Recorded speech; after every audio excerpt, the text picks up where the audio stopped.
Jakarta, kota megapolitan baru.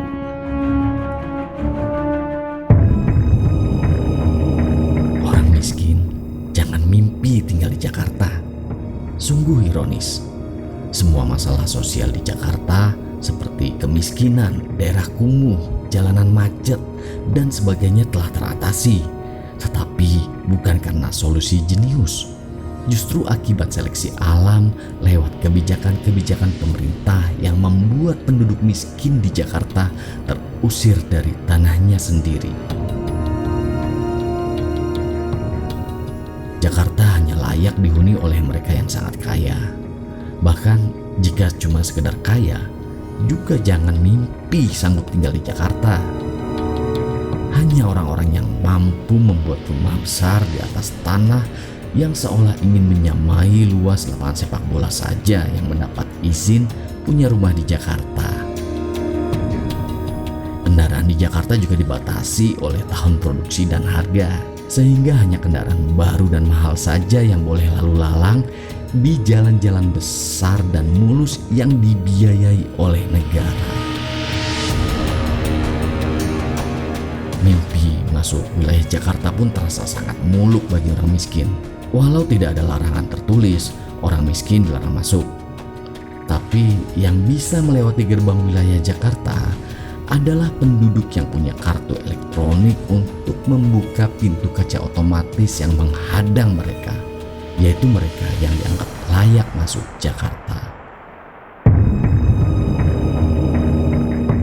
Di mana orang-orang miskin yang pernah menghuni Jakarta tinggal saat ini.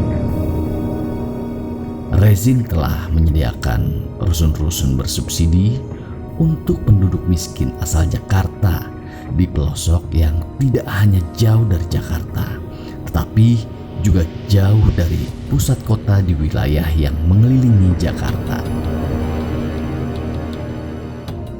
Awalnya rezim menggunakan cara persuasif untuk mengusir warga miskin dari Jakarta, memberikan pemukiman baru dengan berbagai fasilitas dan subsidi. Sayangnya, setelah semua warga berhasil dipindahkan, kemurahan hati itu tidak berjalan lama.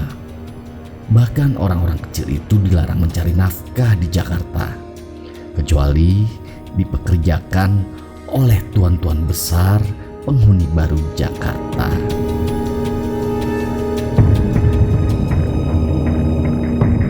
Padahal bukan penghuni baru itu yang membangkitkan Jakarta saat tenggelam.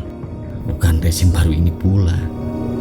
Tapi mereka tak mau sakit mata melihat pemandangan kemiskinan di Jakarta yang telah bangun dari mati suri. Akhirnya, warga miskin bekas penduduk Jakarta menjadi semakin miskin. Mereka yang terbiasa mencari nafkah di pusat kegiatan ekonomi harus mencari cara baru berjuang hidup di wilayah asing yang penduduknya sama-sama tidak punya daya beli. Yang tak bertemu cara halal terpaksa menghalalkan yang tak halal. Rezim sangat sibuk dengan pembangunan, sehingga tak mau terbebani oleh dampak kemiskinan yang tak sejalan dengan cita-cita besar mereka.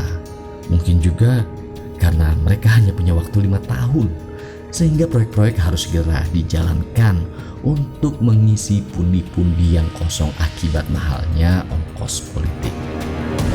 Kesibukan rezim membuat kawasan-kawasan rusun menjadi daerah tak bertuan yang tak tersentuh hukum, sehingga menyuburkan para pelaku kriminal. Kini negeri ini telah memiliki dua sisi yang berjalan sendiri-sendiri.